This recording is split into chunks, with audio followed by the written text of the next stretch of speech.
Nothing could be further from the truth. A good athlete can enter a state of body awareness in which the right stroke or the right movement happens by itself, effortlessly, without any interference of the conscious will.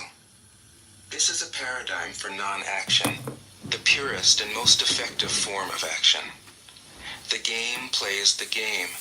The poem writes the poem. We can't tell the dancer from the dance. Less and less do you need to force things, until finally you arrive at non-action. When nothing is done, nothing is left undone. Nothing is done because the doer has wholeheartedly vanished into the deed. The fuel has been completely transformed into flame. This nothing is in fact everything. It happens when we trust the intelligence of the universe, in the same way that an athlete or a dancer trusts the superior intelligence of the body. Hence Lao Tzu's emphasis on softness. Softness means the opposite of rigidity, and is synonymous with suppleness, adaptability, endurance. Anyone who has seen a Tai Chi or Aikido master doing not doing will know how powerful this softness is. Lao Tzu's central figure is a man or woman whose life is in perfect harmony with the way things are. This is not an idea, it is a reality. I have seen it. The master has mastered. The Tao doesn't take sides. It gives birth to both good and evil. The master doesn't take sides. She welcomes both saints and sinners. The Tao is like a bellows. It is empty, yet infinitely capable. The more you use it, the more it produces. The more you talk of it, the less you understand. Hold on to the center. 6. The Tao is called the Great Mother. Empty, yet inexhaustible, it gives birth to infinite worlds. It is always present within you. You can use it any way you want. 7. The Tao is infinite, eternal. Why is it eternal? It was never born, thus it can never die. Why is it infinite? It has no desires for itself, thus it is present for all beings. The master stays behind, that is why she is ahead. She is detached from all things. That is why she is one with them. Because she has let go of herself, she is perfectly fulfilled. 8. The supreme good is like water, which nourishes all things without trying to. It is content with the low places that people disdain. Thus, it is like the Tao. In dwelling, live close to the ground. In thinking, keep to the simple. In conflict, be fair and generous. In governing, don't try to control. In work, do what you enjoy. In family life, be completely present. When you are content to be simply yourself and don't compare or compete, everybody will respect you.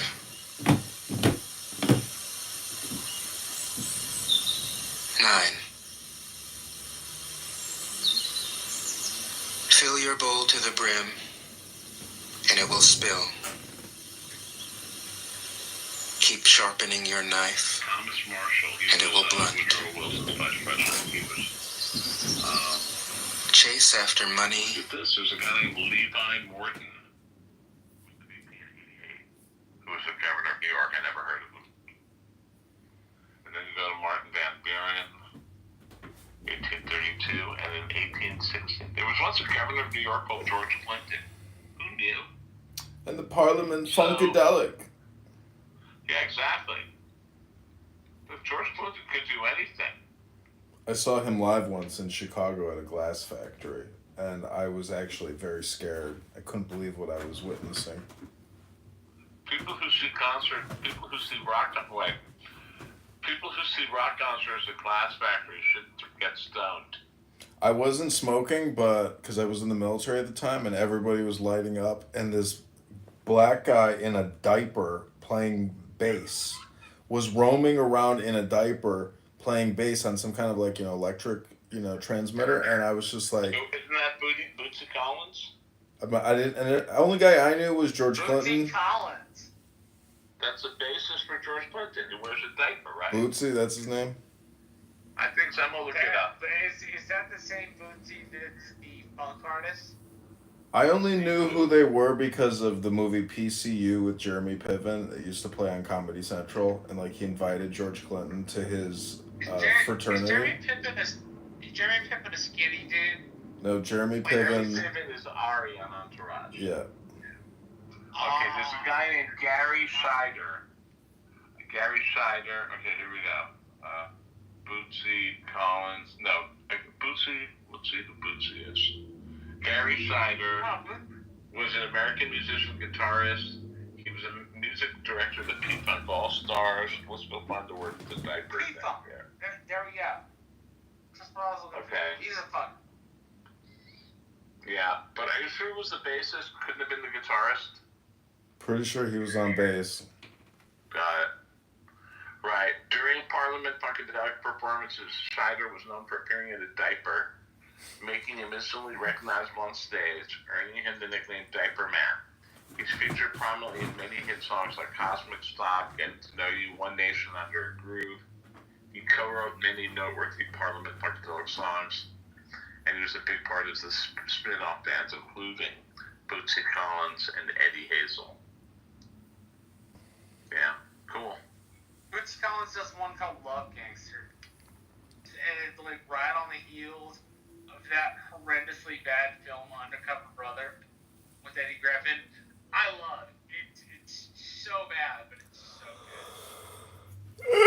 Former Texas Ranger. Ryan, really? Why are you doing this? Marshall, what do you think the funniest movie is? What's your favorite comedy? My funniest movie revolves between Billy Madison and fucking Love Guru with Mike Myers. Jesus.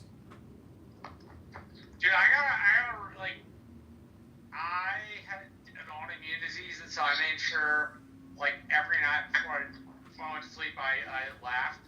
And I picked up a lot of strange comedy. Family Guy, American Dad, South Park. I have a pretty... When it comes to it, I have a pretty gross sense of humor. Let's put it that way. You've never seen Mel Brooks' History of the World? No. Although Oh my God, that's one of the... that I should. Jesus Christ, you gotta see it. Yes. Jesus. Yes. You gotta see that movie. It's so funny. In all seriousness, are you rerunning? Yes, I'm rerunning against Darren LaHood in the 16th District, and I've already been using AI to convert him into a Pfizer puppet clown, and it's going well. And tomorrow we have the Cook County GOP election. Can we get you on a phone banking plan where you recruit 5 people and they make calls for you? Yeah, we can do that. I would be happy to help you set that up. Well, I don't know. I need to get an Excel spreadsheet, and then I have enough room here to hire people off of Craigslist to sit here on my burner phones and make calls and create social media posts all day. I'll give you the template. You just use it for What is it, a script? I could develop a script. I don't think I need to, but I will. It's more I just like the strategy for like how to stretch the phone banking out. I mean, like that's not hard to write down. It doesn't take a lot of time. It's not going to be an imposition on me. So I'd be happy to get you the information if you want it. Yeah, I'd love to see it. Dude, I'll get it together for you. I'll get it for you like a week from now. I have some shit to do. You know what's wild is it only takes you 15 minutes to file for Congress. It costs nothing, and then you get mailed tons of shit from all these campaign marketing strategy consulting firms. It's unbelievable how many there are. The people that all want to take your money. Yeah, they want to take your money for marketing and advertising, but mostly probably just fucking marketing, not even media buying. The marketing has become a big part of comms in politics lately, and it's annoying. Because I don't need to pay for marketing, I need to pay for somebody to get my name out there. Right? So. I mean, that's what it's supposed to be for, but I mean, I'm such a small fry, you know, I wouldn't invest $1 into anything other than my lunch. I mean, you know, the thing is, it's like, it's kind of like, I don't stand a chance, but the whole thing is, I mean, you just never know how all this stuff turns out, and it's really fun, and it's really, to me, it's like creating art, because the whole vaccine thing is still out there, meaning that if you're a Republican and you're being primaried and you were promoting vaccines, you got a problem. If your campaign can, I hear you. So I think maybe like a big piece for you, and it's just my experience, needs to be like looking at getting those candidates you agree with, yes, or those viewers you agree with, but also ones you can kind of recruit with your sense of humor. Like, as much as we don't get along, you have a great sense of humor. It's always funny, and I have to admit, I laugh more times than I don't laugh. So, use your sense of humor to, like, make things apparent. It's one of those things where you'll need to, like, have a conversation with the Cook County GOP chair. It doesn't mean that you're asking for special compensation or anything like that. They have no money. They've got $4,000 in the bank, and tomorrow's the election. Because we got the Cook County GOP chair to actually resign. The president, he resigned. Wow. How'd you manage that? Because Mark Rice's son, has this blog called IllinoisRecord.com, and he screenshots all their Instagram and Facebook, and he writes these like gossip articles about them, and they're so damning. What's Mark's kid like? He's just a normal Republican, you know, suburbanite kid. I mean, he's just a normal human being who's a conservative Republican. And he's got all the juice on these people because everybody projects, and he's like an investigative journalist, and he's caused like massive chaos amongst the ranks because he outs everybody with their own shit. And he like, I don't know, he's like an autistic savant. Don't use the word autistic so casually. I mean, I'm autistic. It's okay. Nah, I don't. Doesn't offend me. I'm just saying that like. He is. No, what I'm saying is he's like networked. I don't mean he's literally autistic. I mean he has essentially, he knows all the people. He knows everybody. So he's like mapped out the network, and now he's like putting it together on his site. It doesn't really get much publicity, but it circulates amongst everybody. I know what you mean. He's got the social map. He does, yeah. Allows him to like work. Yeah. No, I know exactly what you mean. And he's like ruthlessly publishing things about people, like really bad things where you're like, damn, these are the people who want to be in charge? Like, whoa, what is all this shit? This is wild. Do you want me to connect you with some Illinois YRs? They're not your style Republicans, but they'll get people who are interested in like doing shit for you out to vote. Maybe only one or two, but one or two is far better than none, obviously. Yeah, it's true, because like you do meet people on the journey who are just like you become friends with, and they're good people, and they're like, yeah, I want to help you, so for sure. Exactly. They become a friend of yours, and like, all right, I trust you. I'm gonna help you get elected, right? Same way. Yep. So, yeah, dude, obviously. But yeah, I'd be happy to help rope you in where I can. You actually, despite all of our disagreements, I think you'd probably be a pretty good representative. Your sense of humor is one that indicates to me that you're pretty critical as a political observer. Oh, thank you. I would encourage everybody on this app to run for office. If it only takes you 15 minutes to register for Congress, what's the downside to having that in your social media? That, oh hey, I'm also a congressional candidate. Like, what's the downside? It doesn't cost anything. Nobody needs to print what I say. I'm happy to advise candidates. I don't want to be one myself. Yeah, but at the end of the day, it doesn't make a difference because, I don't know. Some people are just scared of it. I think because it's not even the responsibility. It's just the fact that it is like so dirty, and you deal with dirty people, and there's a lot of I don't know. You meet these lawyers are what really shocked me the most. So actually, that's my real worry. I don't want to snitch down in the gutter. The shit I've been asked to do so far is moral and it's ethical. I've not ever done anything unethical. I've been asked, but I've turned it down. I'm lucky enough where it didn't cost me my job. But like, that's the thing, I don't want to fuck with that. I don't want to do something immoral like that. I don't want to compromise my character in that way. I mean, like, I just have this feeling. I just mean ballot fraud. Ballot fraud is wild. That people actually engage in ballot fraud. That Republicans engage in ballot fraud. It's like unbelievable. I mean, both parties engage in sketchy practices, and like that's the ridiculous part. Like, we enjoy pointing at the other party and going, "You're the problem." When the truth of the matter is, no. We're all doing some funky shit. We're just doing it to a degree where you don't get caught all the time. True. And that's like that's you on a path to like not find good decision making. What you should also do is do a little comedy, like 30-second video, 30-second thing. You're not half bad comedy routine, and it can genuinely be funny and not irritating.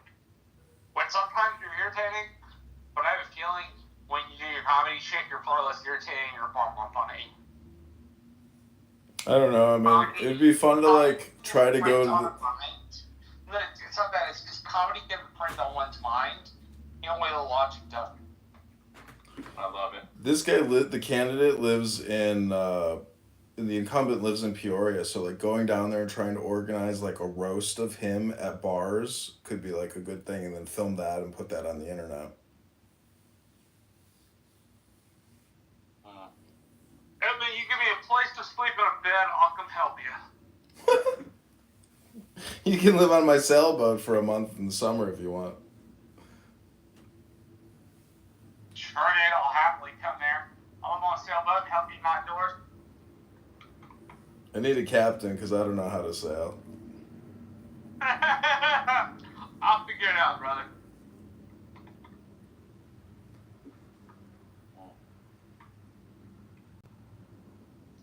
Hey, Scott, you still there?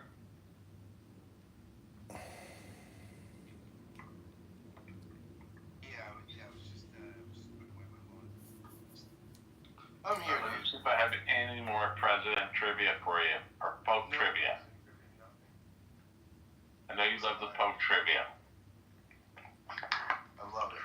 You're kind of quiet there, by the way. Randy, do you have a favorite president?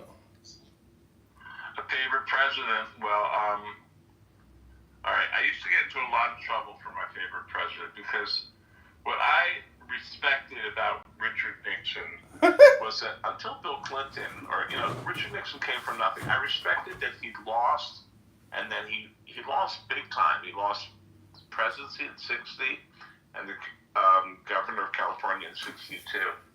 But he came back. He didn't give up. I love the comeback story. Everybody loves a comeback story. So I love that about him. I also love Watergate. I think Watergate is fascinating and a great way to learn about government. And so even he's not someone I wouldn't want to have his career. I mean, he resigned in disgrace, and he said some terrible things. He was unfortunately, all these guys were anti-Semitic. So you can't be too picky. But I liked him. Is that all right? No, I don't have anything against him. You know, I have one interesting fact about him is he's the only president to actually have a stock market that was negative underneath the presidency. I think it was like negative 5%. And he was because he took us off the gold standard, you would imagine that there would be more fiat printing, that the market would have risen, but it didn't. But he is the only president to have a negative ROI in the stock market.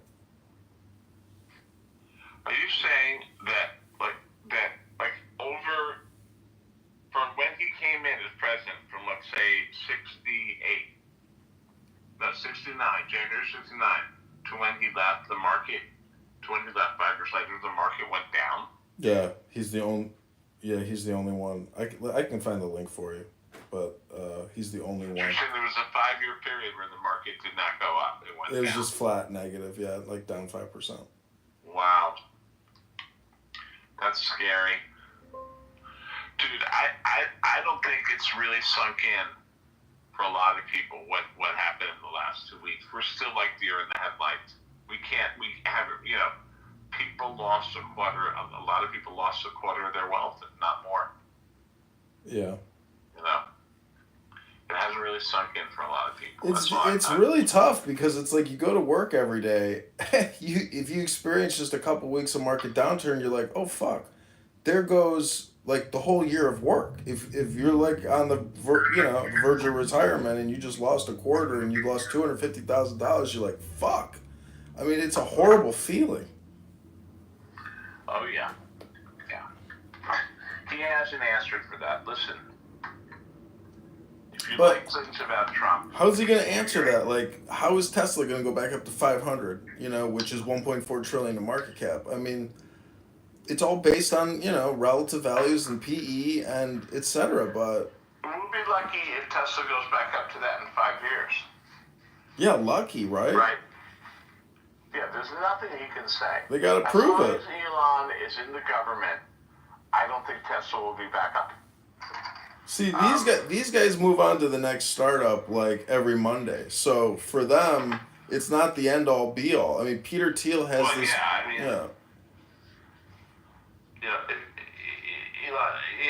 Some of these people are worth so much, but mom and pop investor are fucked.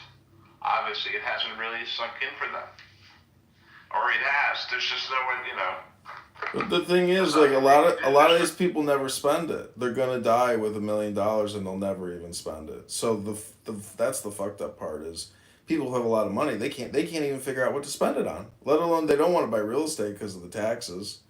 So it's I don't know. People need their money for later end care, long term care, etc. But I don't know. People need to live now because look what happens. You just lost a quarter of your wealth. You could have spent that money on a vacation house, on a beach, like there's just so many ways to spend it, but you don't spend it. You got to time everything. You got to be a trader. You can't just be a passive investor. Like you have to deleverage. It's like being at a poker table all the time. You got to know your cash position.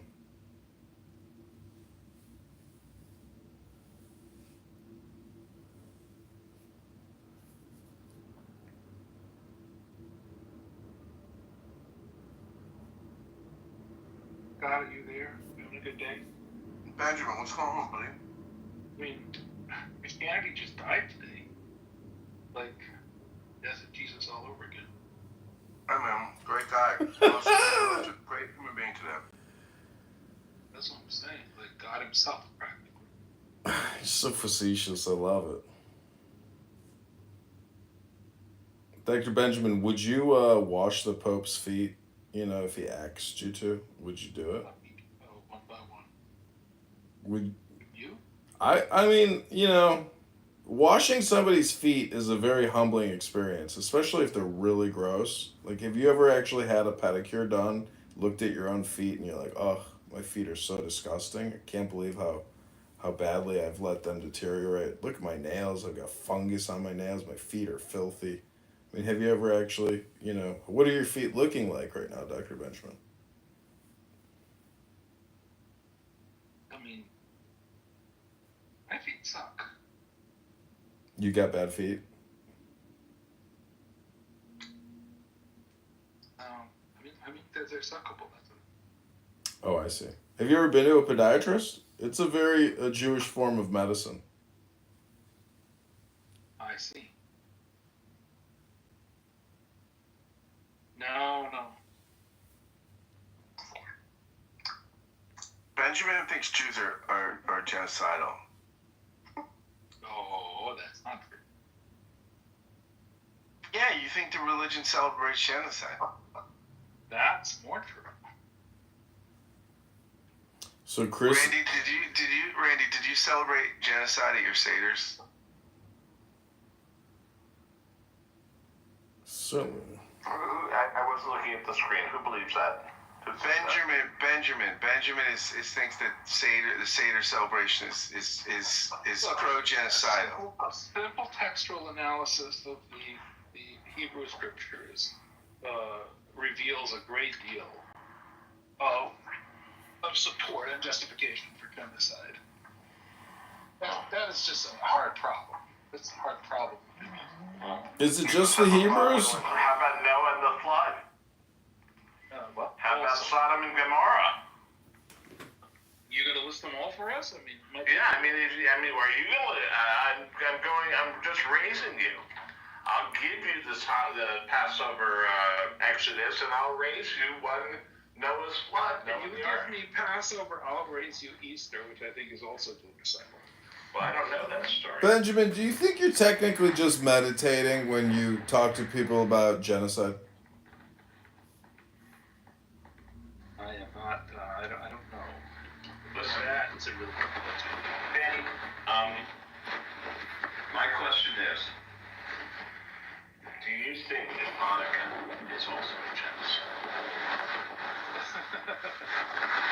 I'm just gonna say, Hanukkah is not very pretty. You can get. What holiday is not a genocide when you dig down? Purim, a genocide. So what holiday is not? Is that what I want to ask? I don't even get out of bed to celebrate a holiday unless it's genocidal. Yeah. What about Yom Kippur? Yom Kippur is just New Year's, isn't it? No, it's tied in with that. Yeah, you know what, buddy? It's the Day of Atonement. It's the day you apologize for genocide. Welcome, Mark. Who's Mark? Hey, Mark. Randy is having an intimate relationship with his microphone. Mark, we were just talking about Max and how he's got a social map and network flushed out of the Crook County GOP. Oh my God! Did you see his story tonight? Yeah. You saw that? Yeah, it's unbelievable. He's got so many screenshots that are so damning to so many people. I don't know how these people think they're just going to be able to waltz around and talk a big game when, he's got him investigated.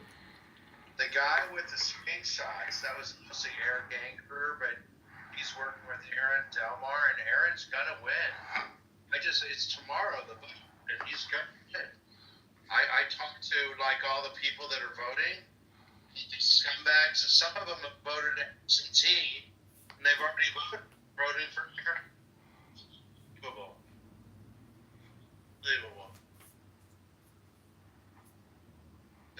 Don't do about it.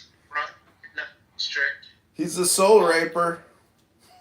I know soulraper.com. And there's Eric Anker, the thing about him is sort of special needs. It's bad about This name is Mark really hard to hear. I'm sorry, I don't know what to tell you. It's you know, it's like sad that he's like a little bit. He's a dictator and all this stuff. It's so crazy. Pretty funny. Hey, do you know that I won your district, by the way? The 41st ward. Randy, can you mute your mic? I can't really hear Mark. I don't know if it's because your mic's open. Oh, that's much better, yeah. So I won the 41st ward. The only ward that I'm in Chicago, I won outright with, you know, the whole vote. What, you know, vote by mail, in person, early voting. I beat Raja there in Chicago. Oh, wow. Trump did. Trump won also. But me and Trump, I think it was the only ward, the entire ward that voted for me, or voted, you know, for Trump, you know, Right. Republican. Yeah, there's a lot of Polish here. Yeah, and police and fire too. They're big time. Yeah, yep. So it's not because I worked that area. I probably worked that area the least of all the areas I was in, and I won it. It's very frustrating, this Republican politic bullshit. I tell you, very frustrating. What do you mean by that, Mark? The party I'm in is so bankrupt and corrupt that it's just very frustrating. They make deals with the Democrats. Makes it really hard. So to win an election, I have to fight the Democratic course, but at the same time, I got people coming at me from behind, and you know, on my own party, I got to fight. Makes it really frustrating. It makes me think that eventually, over enough time, I will run as a Democrat to try to just infiltrate and rebrand the Democrats, because it's possible that by going the opposite way, philosophically being the contrarian, you could actually have a greater chance of success by doing the opposite of your true intentions, but essentially reframing and rebranding in the process. Yeah, no, it makes total sense politically to do that, especially there are parts of Chicago that haven't been Republican in 100 years. So why would I? Max kind of did that. He ran the 9th, congressional. It hasn't been Republican in probably close to 100 years. So what would make us think we have a chance of winning, What if you do a nickname? Do it like Trump does. He's good at that. Do a nickname to brand, like, oh, I'm the old school Republican, whatever that means. Well, it could, but what's funny is people really all over the country, they tend to vote straight ticket. So even if you differentiate yourself a lot, if your party has never won in a congressional district, for instance, or it's what they call say a D, Democrat plus 20, it's statistically impossible to win in a district like that. The only way you win is if you're voting. What if you target, like any salesperson would do? Yeah. Focus. If there's an objection, let's say 60% of the problem, you can kind of zero in on that and knock that out, maybe. Yeah. No. Listen. My result. I did all that you're saying. Had nicknames for my opponents, slogans for myself. I had Tom Homan was one of my big supporters. So my little rhyme was, bring back ICE, vote for ICE. I got almost twice as many votes as the guy that ran 2 years ago and 4 years ago. I did way, way better. I did the best in the state in terms of that. And my opponent spent $8 million against me, and the second most expensive race was only $3 million. So, against great odds, I did pretty well, but I'm just telling you, I'm running in a district that has been Republican recently. It's been it's been 2 Republicans and 3 Democrats over the last 20 or 30 years. So it goes back and forth. But the races where John lives, and actually where I currently live, it's just, it's 80% Democrat, 20% Republican. So you could be, a hero, and you still can't win in a district like that. That's called too much of an uphill battle. The only way to, well, I heard that the way to deal with that too much of an uphill, too steep, those kind of numbers, it's very low probability, is what they call clear the field. In other words, you would, in this scenario, I guess you would take lower level representatives and you have to turn that over first, clear a pathway. You'll have to, that's going to take time to clear that, the little, I don't even know what the little electoral things, the clerk of the court, this clerk, this one, and turn that first, I guess. Yep. In my district where I'm running, there's 10 state reps is a lower thing, and the five of them are Republican and 5 of them are Democrats. So that's why I have a decent chance. And then I actually am working to get the 5 that aren't incumbents to recruit 5 new people to run, and I'll actually give them some money and support them, and try to help them in different ways, because every time they get a vote, it gets me a vote, and vice versa. So we all help each other.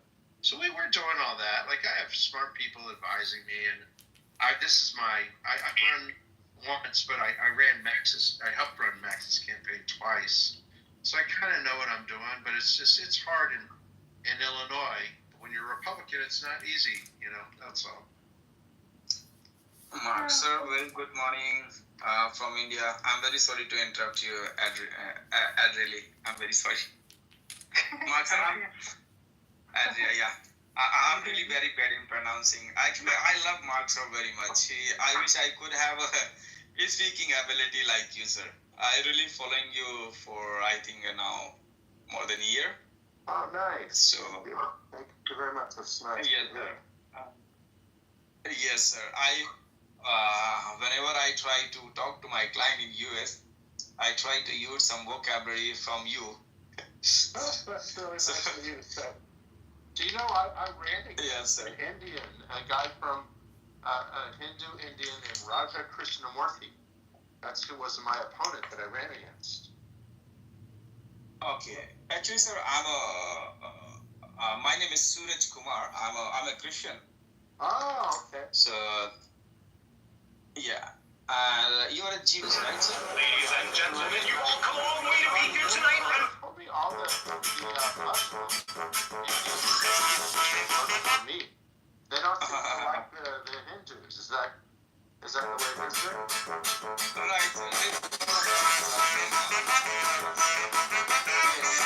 Right, sir. Like most of my clients are, I have 3 clients. They are Jews. I do IT work, like we deals in software things. So more like a lot of, not a lot of, but some. I have 3-4 clients. They do outsourcing their IT work to our company. Sure, so, very popular too. What's the business scene like over in India? Sorry, sir? What is the business scene like over in India?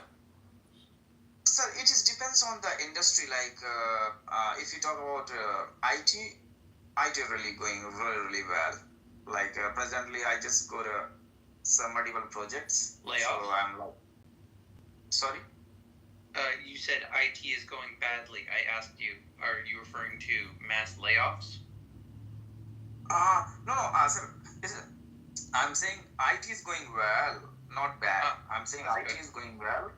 The only thing is that right now, because Trump has came, so a lot of people are afraid in India that if Trump said stop everything and let the Americans should get job, then it's going to be really, really big loss for Indians, because right now in my company, like I'm a founder and CEO for my company, and we have 25 people. Like now 2 people have just joined for this lab. So now 27 people are there, and we have a business if Trump gets policy, outsourcing is going to be a really, really big problem. But normally pretty good. You guys can get together like a good team and solve a lot of problems for English speakers around the world. Yes, but sir, like, like the client conversation, I'm the only person who deals with them. I have a project manager. Is it so bad if like America is bad? Wouldn't you also be able to outsource some jobs to like England and Australia or whatever? Sir, I'm serving South Korea, UK, and US. Now we are discussion is going on. Sorry, sir. Plenty of spots. Yes. So now we are discussion is going on with this Argentina. So hopefully I'll get some work from there. That's all, sir. I serve. How about you, sir? I'm an attorney from New York. Oh my goodness. You know Stud Hub? Ticketing platform? Sorry, what? Stud Hub. STUBHUB. Stud Hub. Did you say StubHub? Yes. STUBH. S for Suraj, T for Tonga, U for United, B for Stud Hub. So it is a ticketing platform, and we are the one who taking care of their entire IT earlier.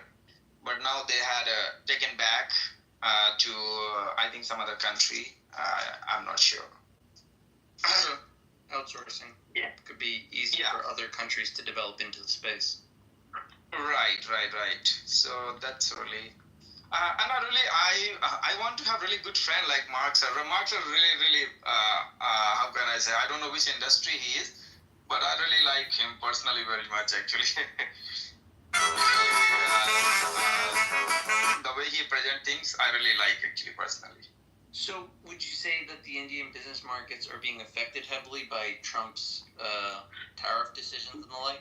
Yes, right. Yeah, not much, but China is the one. They are, and see, the Chinese are very clever. Chinese people are sending the goods to Indonesia, and from Indonesia they are sending to US or some other country like Singapore, like where China and some other country has good relation, like Korea. So they send to Korea, and from Korea they will think have. that the tariffs may empower some of the client states of China. Of course, definitely. Why not? Definitely. That's of course. That is going to be a really big problem. But so far, India.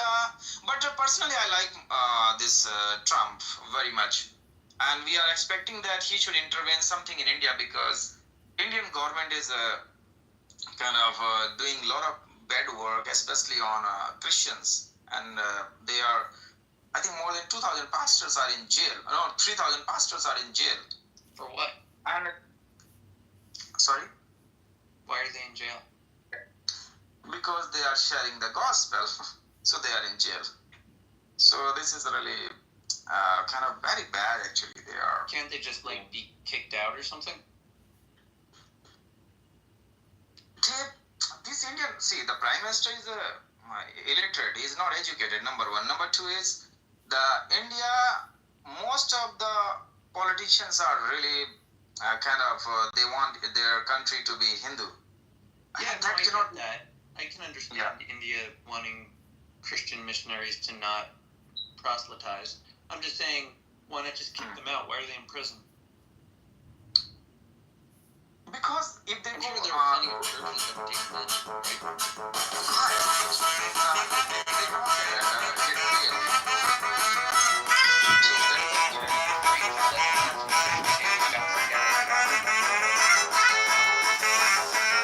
I'm saying like suppose because the Indian government is not listening to Indians. Now we are praying. They got an opening. Sorry. What, sir? Can you say again? I said you could call the Vatican if you're looking for Christians to come stay with your prisoners. And I said that they had an opening, so, you could send a preacher there. Right. So, let's see, I don't know, but this is the way because I know. Could do well with an Indian pope. Have we ever had an Indian pope? Yeah. But India has also a lot of denominations like Baptist, Methodist, Presbyterian, Catholic. Yeah, Catholics a foothold. Maybe they'll clean up everything. Do you know it's not actually pronounced Pope in Latin? It's pronounced Pop. Yeah. Isn't it Papa? Well, in old-timey American, it's pronounced papery. I'm just saying, some people say pop, some people say soda. Yeah, yes, exactly correct. Right. So this is a big problem, but yeah, there's a like I don't know whether you know one Australian missionary. They some Hindu people they burn their 3 kids and and husband and wife. If I'm you saying, if remember. you want to keep the place Hindu, just like kick the Christians out. Don't throw them in prison. But where they will kick them out.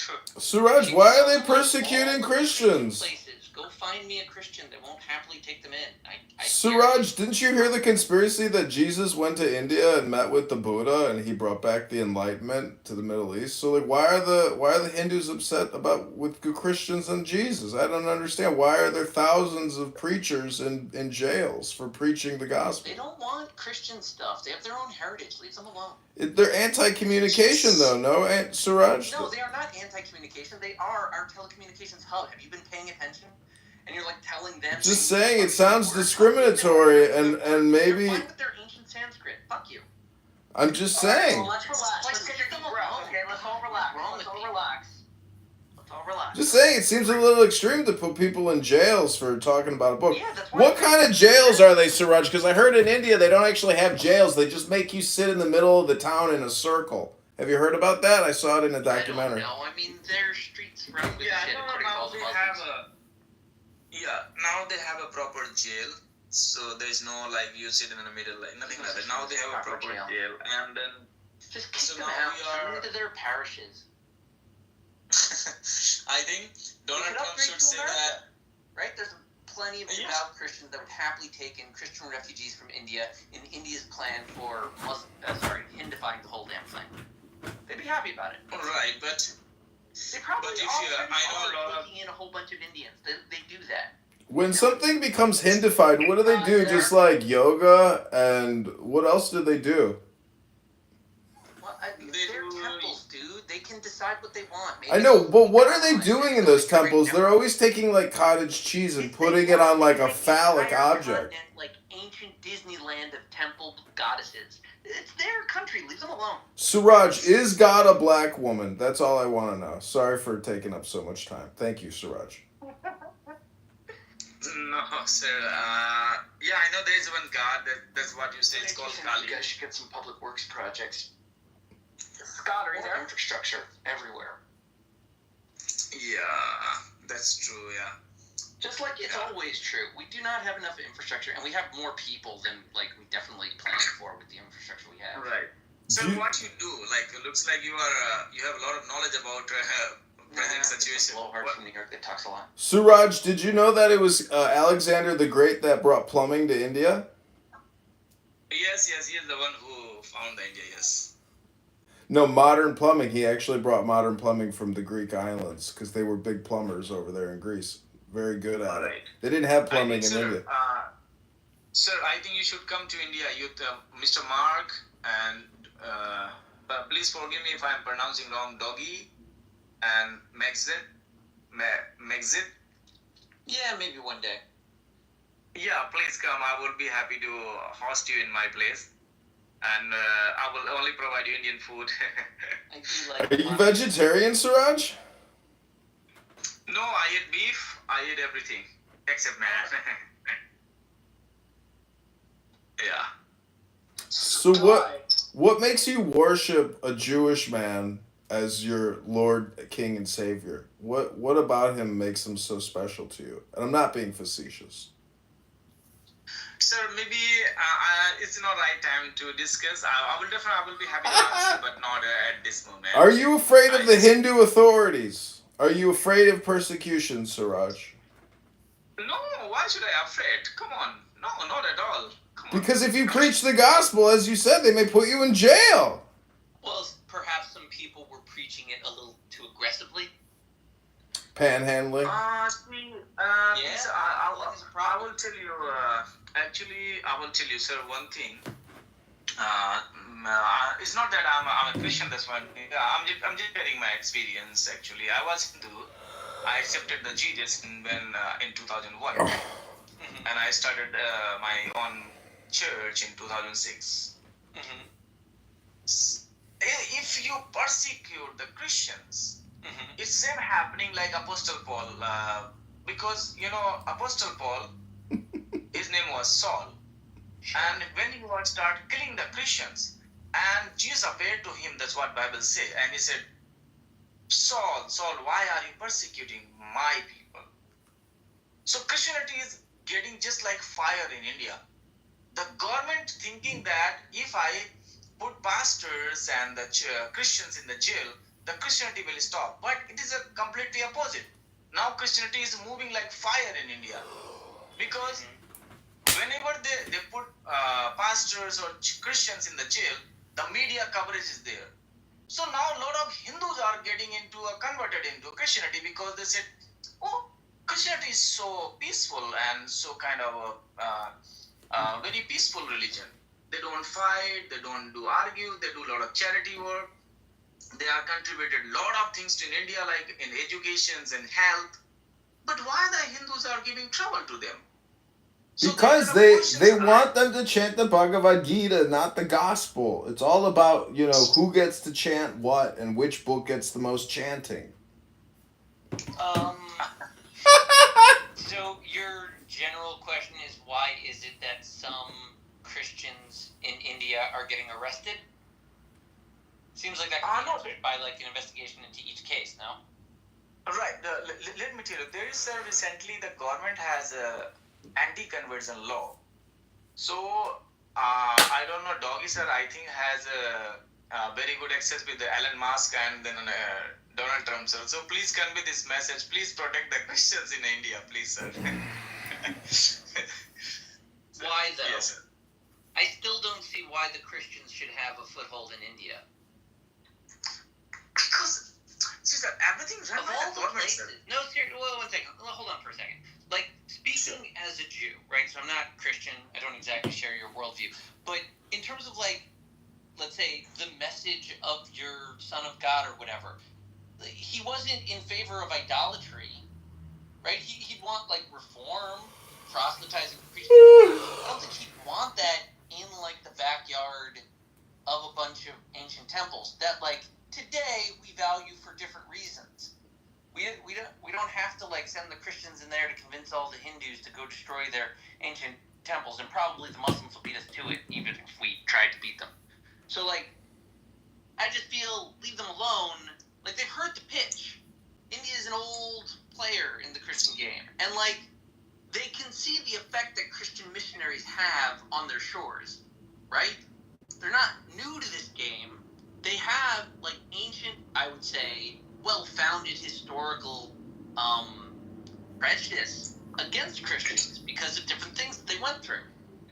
And they're entitled to that perspective, right or wrong. And they should process it however they do. And I just feel like, of the requests they could be making, the fact that they're jailing some, if they don't like the Christians, a lot of land, a lot of overpopulation and fighting already, why don't we do Pakistan 2.0? Zed, you're just a lawyer from New York. Why do you have to have an opinion on Christians in India, McZed? You're just a lawyer from New York. I think that the Christians should stay out of India. I think that they're just going to gum up whatever development India is entitled to.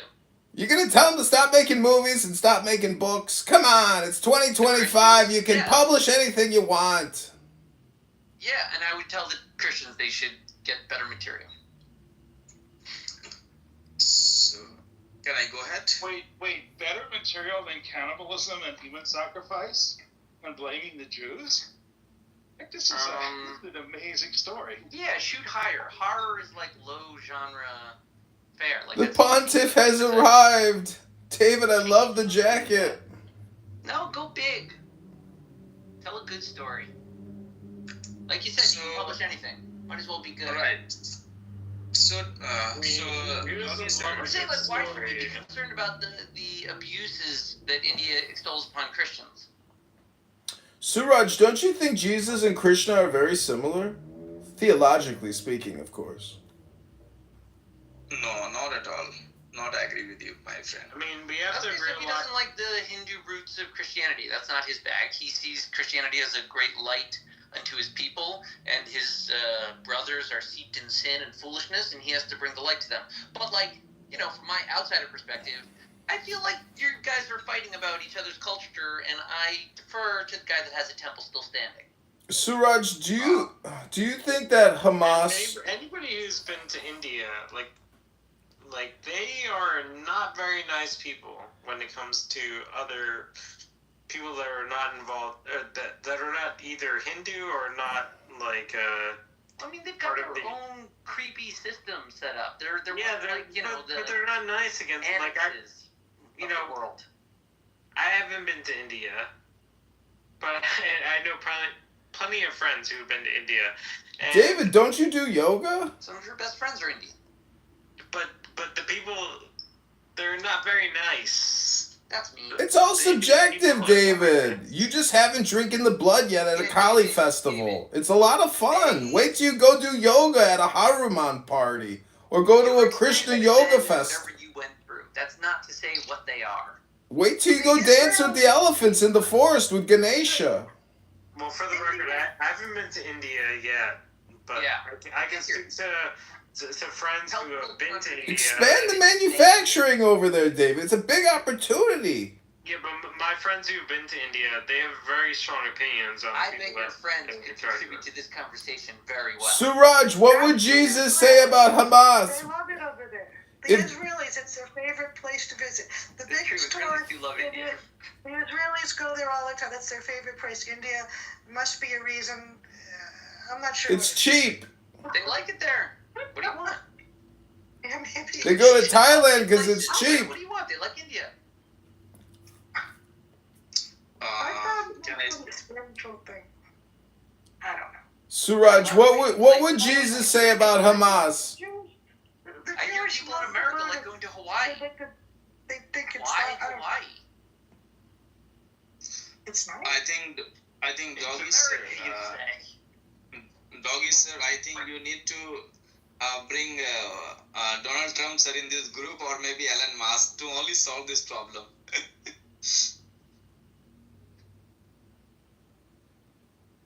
But the Israelis like India. But I also feel like India is entitled to kick out the Christians and the English speakers if they want. The most of the Israelis, they goes to a place. Yeah, you're projecting your own prejudice. You're projecting your prejudice on India, McZed. It's at the bottom of the Titanic. We're talking about like planes. Trains and automobiles. It's just not that hard to move people. Isn't Trump about to go to India to try to do some kind of big deal? Probably. It's a big deal, I hear. He's going to the funeral of the Pope. He's gonna go? Yes, he already announced he's going to go to the funeral.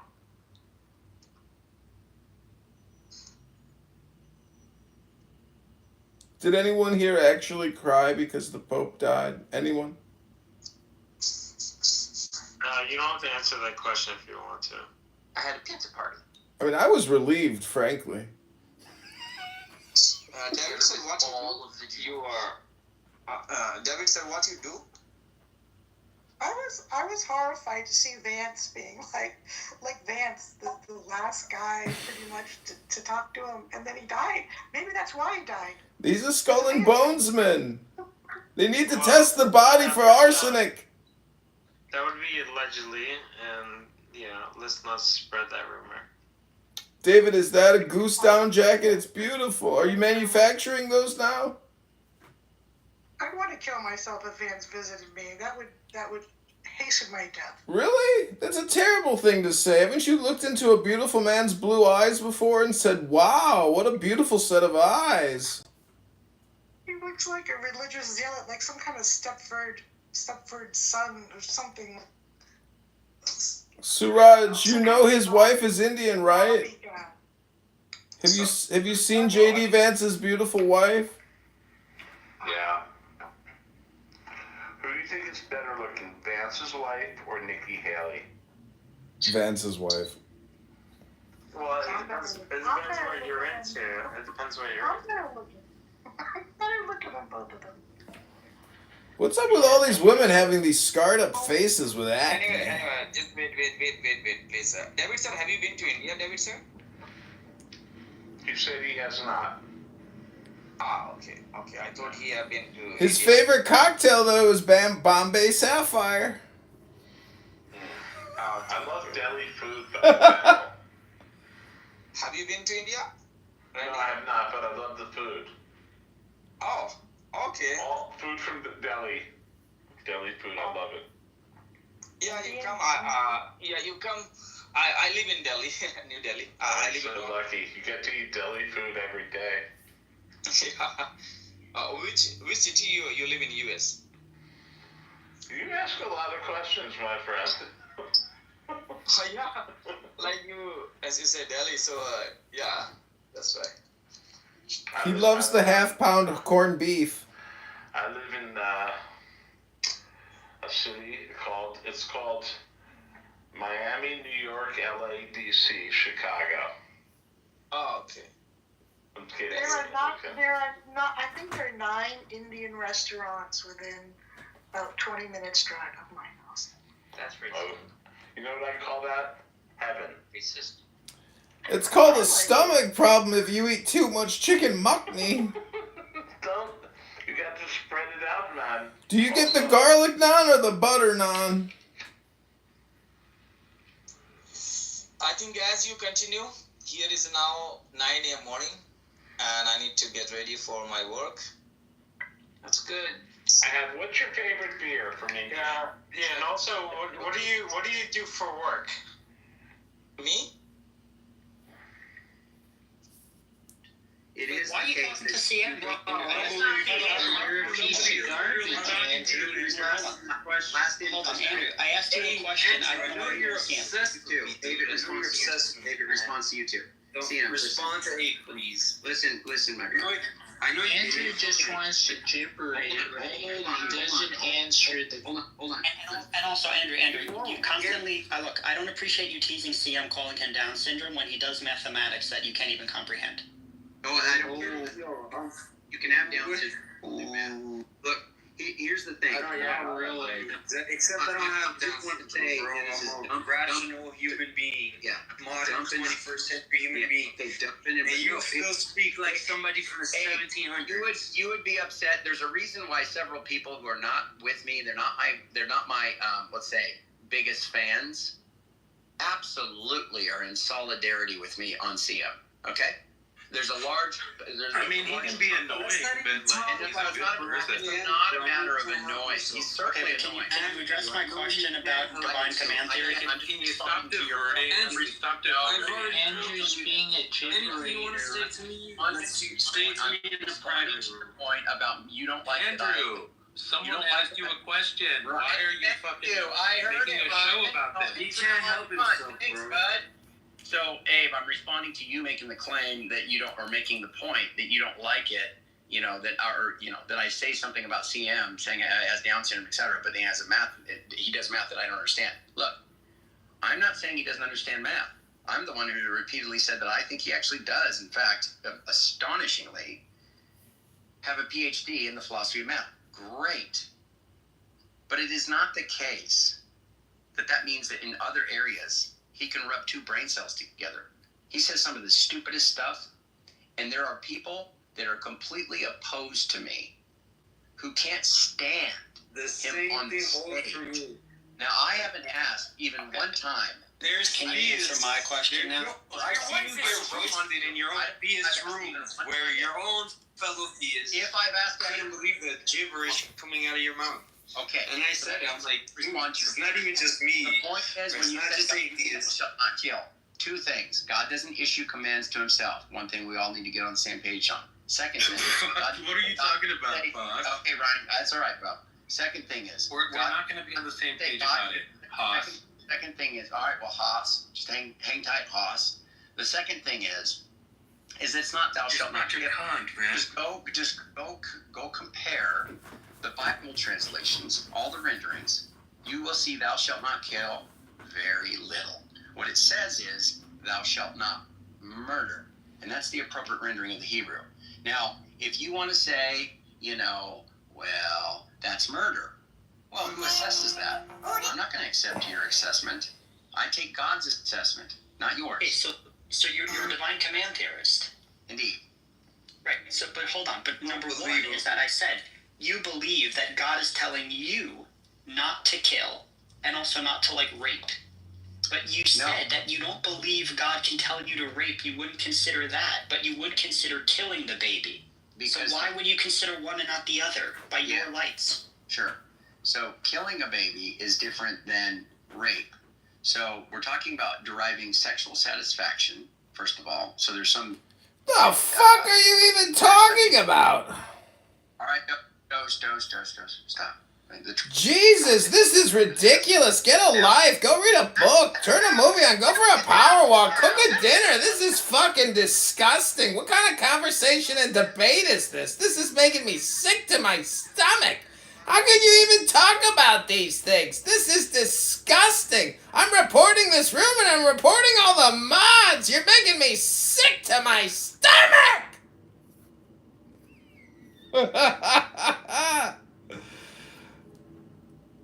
There must be. Okay, so assuming there's a heaven, Like, what are you funny for if there's no heaven? let's put it this way. Imagine heaven as a giant airport. Pope is in the VIP lounge, like the top VIP lounge, and he definitely gets on all the short lines. He has like VIP passes all the way. He's flying out business class. All the way. Maybe even private. And if he is a servant of Satan, leading all of the worshippers to falsehoods and sin, what then? He takes the bus. And he's not even allowed in like the VIP lounge at the bus station. He just, You gotta pay extra if you want access to the buffet. You get along with Rabbi Harold Kushner. I think in a way he's parallel to him in his world as Kushner. He's the one who wrote the book, like Bad Things Happen to People. He was very ally, actually. He was very good. A lot of Jewish people said he was too light. God wasn't as strong. He wasn't as supernatural a God as they wanted it to be. And I thought in the Pope world, he was that guy too. That's why I liked him. In that genre. Well, we got a new Pope coming up. No time to mourn. Who's it gonna be? Who's that's the secret council. Well, the New York Times had like a short list. But there was just last year, there was the movie Conclave. They got a re-release Conclave right now. Why? Yeah, you can go on Poly Market and you can see That's why the media gods decided we needed to Wait, I vote for the Italian guy. I think he should be it. Well, he's number one right now. Oh, good. Italians. That's an inside job. You're talking Pietro, right? It is their state. They really should have single. Yeah. What about a Chinese Pope? Will we have a Chinese Pope in our lifetime? Because from a PR movement, I don't think so. Will that make the Chinese people happier? I don't think it'll do enough. If it did, that maybe it'd be worth it. It would be worth it. I don't know if that would make them happy. I thought it'd be cool to have the Indian Pope. That'd be yes, an Indian Pope is a brilliant marketing idea. Yeah, and then take you right into India. I think we should have them all.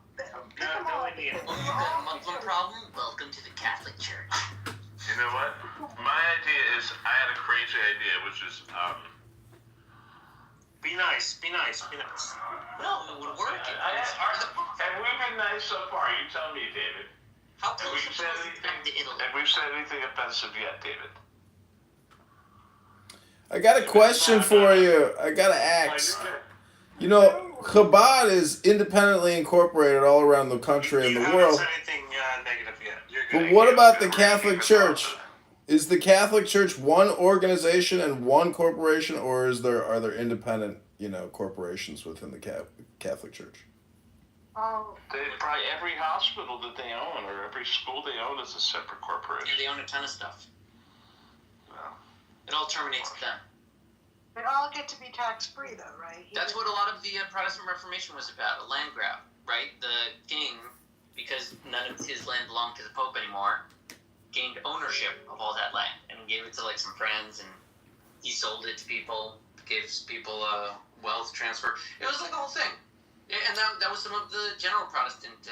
Well, why can't I just make my house into a nonprofit and stop paying property taxes? These property taxes are killing me. You can do that. No one's stopping you. Hey, that's an idea. I can turn my house into a Chabad. What do you think Scientology did, dude? Oh, maybe that would. That's a very complicated topic. I mean, the IRS has fought that for forever until. I didn't say it's like an easy topic. It's just like these things have been done. That is what the tax exemption is, and it's a kind of a preaching. It's a claim about the type of organization you are. But it is also a tax haven for like tons of stuff. People just throw stuff in there like a black hole. Yeah. And the Catholic Church sits there and makes their mountain of gold called Vatican City. Right? They're sitting on the gold. Fuck it, I'm moving to the Vatican.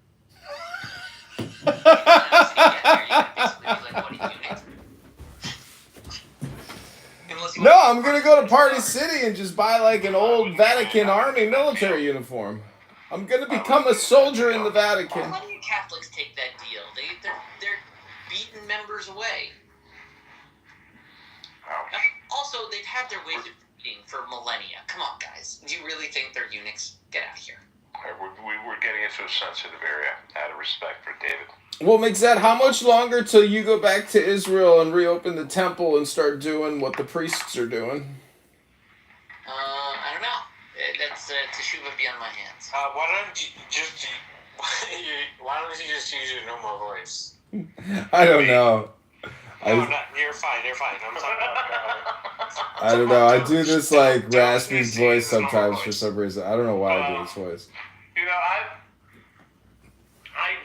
love my voice, but I know that other people. No, not you. I know that I'm trying to make it about me. If that's all right. It's just my Three Stooges voice. It's my clown voice. All right. Okay, but nobody cares. Well, nobody cares about your puffer jacket either, David. It's not his. It's the Pope's. How dare you? Yeah. D or whatever. Switching. All right. Here's a question for you. Does anyone here like the comedian David Spade? He's okay. Yeah, he's all right. I like him. He does his audiobooks. I think he's very funny. He's for a guy who's been around for a long time. I like him. Does anyone here like that guy? His name Gary Gulman, the Jewish comedian. Do you know about him? No. He's very funny. The Depression, that's the name of one of his books or albums. In This Economy? ? You're not a fan, Mixed? Not a big fan, no. He does that routine about and of others. Abbreviating the states. Right. I love that. Mixed, what's your favorite comedy movie? Comedy movie. Good question. Like the funniest movie? Is it a Mel Brooks film? Is it an Adam Sandler film? You don't have to answer that question. Why? We're trying to have a room. This is David's autism. David says that with everything.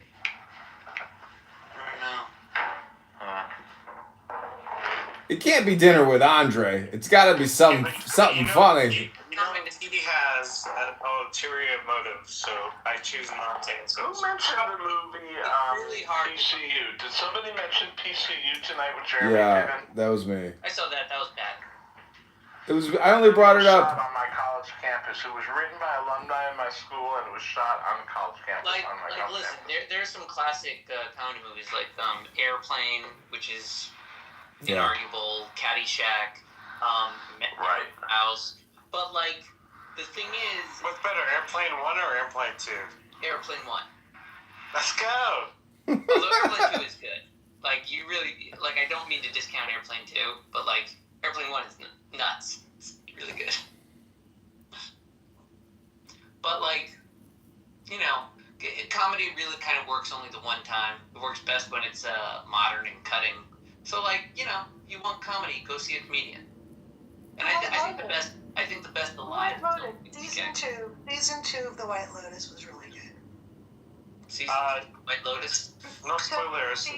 It's not a comedy though. I guess it's a comedy. It is a comedy. It's satire.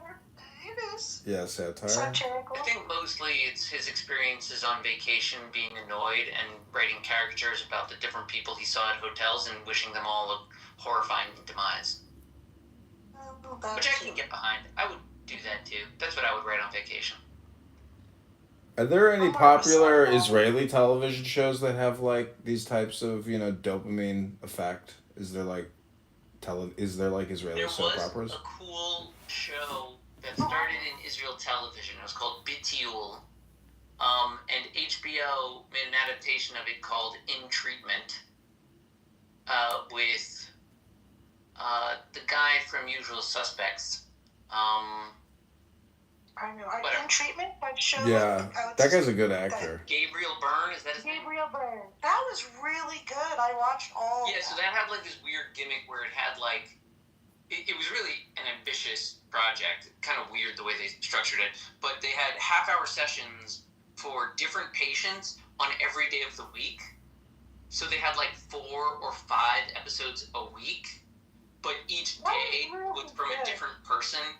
And then sometimes the stories would like interact with each other, which was strange. Well, it was interesting, the dialogue to do the therapeutic dialogue. But you know, the comedy, what's her name? Lisa Kudrow, who played the therapist. That was a wacky kind of comedy. It was like the same style as like In Treatment. She was doing the therapist, and it was like everything wrong, like super unethical, and that was really funny. It was really good. In Treatment was super unethical. Yeah, but this was Lisa Kudrow. It was just hilarious. It was all about her. Right. The whole thing. But in terms of your question of like what gives that weird therapy hypnotism you might be looking for in television, In Treatment will get you there. It's very much like a combative therapy session that will draw you in and probably cause some personal therapy. That was like a rare. That show was such an outlier, which is why I liked it. Yeah, I don't think there's any show I've seen that's like that. Yeah, well, the Kudrow ones, that was just much more. Well, Sopranos is kind of the same thing because technically it's a show about a guy in treatment. It is, except the beauty of In Treatment is the cameras were like isolated. I don't know if you've ever seen Sopranos, but it is a very fun show. I have a funny. I'll tell you guys something really. This is a true story. I was doing some. I don't do it anymore. I'm a bond investor, but at one point I did, and I've done a jack of all trades, different stuff. But at one point I was doing some online counseling. I had this call where the guy he was calling because he was scared of the law because he found out his boss drilled holes in one of those gyms where, I think, what is it called? CrossFit, cross thing, where it's really intensive gym. And the owner of the gym drilled holes into the ladies' locker room. And not only that, he set up a camera and recorded this guy's crush, who he has at work. And she was working out, and he had kind of a crush on her at work. And he invited him over to watch the show, which was her naked in the shower. And so the guy was just beside himself. He was OCDing about this. That was the kind of calls I got. And I'm like, oh my God. And I'm like, this guy goes and drills. And I'm thinking this is somewhere in Illinois or place like this or some city where these women are getting recorded naked at this CrossFit training center. And I'm thinking, I saw that in the news actually just a couple weeks ago. So they arrested some guy who was doing that in Illinois. Really, I wonder if it was like my sense. Let me find the article. This is crazy. Let me find the article. But I did just read this. Let me get you the article. Really, this was my call. It was a while ago. It had to be about 4 years ago. So when I did this, I was like, it's international. I could just take calls. You know, when the getting was good for this, and it was kind of new, and you could do this online. I signed up on this website to take them because I think, I could just turn on my phone and do this happened at Planet Fitness. I had a free psychic reading hotline, and I had people calling me all day long for free psychic readings, and like 90%, 95% of all the calls had to deal with broken hearts. Nothing about health, nothing about money. Everything was just broken hearts, loneliness, sadness. I hear that's huge, though. I hear that the fortune-telling thing is really big. Some of these people, I got a call from, and I'm not sure who it was. It might have been not Jimmy Kimmel. On that level, a talk show host with issues. I had calls from, so multi-millionaires. Some people interesting that I would never interact with. I'm on the East Coast. It was kind of interesting. I mean, those were kind of rare. But some people. My sister used to work for California Psychics. I don't know if you've ever seen their ads, but she was billing $200,000 a day in credit cards over the phones. What? And they were I built. should sign up for that. I don't need the aggravate. It's two Jewish guys that own the business. Oh, for California Psychics. Yep. It's called National. It's called Outlook Amusements. That's the name of the corporation. Maybe I don't get it. I don't. They're doing 20, 30, 40 million a year, 100 million a year even in therapy and psychic readings. Oh, nice. Wow. Scott, you there or no? Scott is sitting Shiva for the Pope. Shouldn't we all be doing that? That should be the name of this site. Shiva for the Pope. That would be the perfect room name right now. His nickname is Poopy. Oh, I've got like a business idea now because of this room.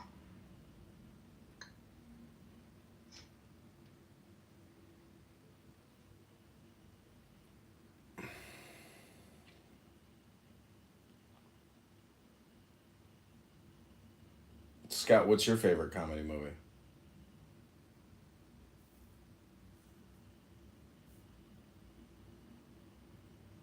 Well, IT Crowd was pretty good.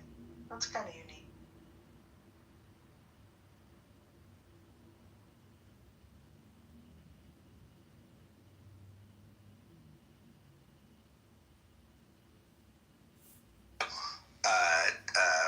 Reset that potentially could occur where we're forcing other countries to come to the realization that it's time to unpeg from the dollar because we're going to be flipping our monetary system through a default mechanism that's not going to be labeled a bankruptcy, but a systematic approach to. Okay, Ben, I'm going back to the Tao Te Ching. That was enough socialization for the night. Insecurity. And your heart will never unclench. Care about people's approval, and you will be their prisoner. Do your work, then step back. The only path to serenity. 10. Can you coax your mind from its wandering and keep to the original oneness? Can you let your body become supple as a newborn child's? Can you cleanse your inner vision until you see nothing but the light? Can you love people and lead them without imposing your will? Can you deal with the most vital matters by letting events take their course? Can you step back from your own mind and thus understand all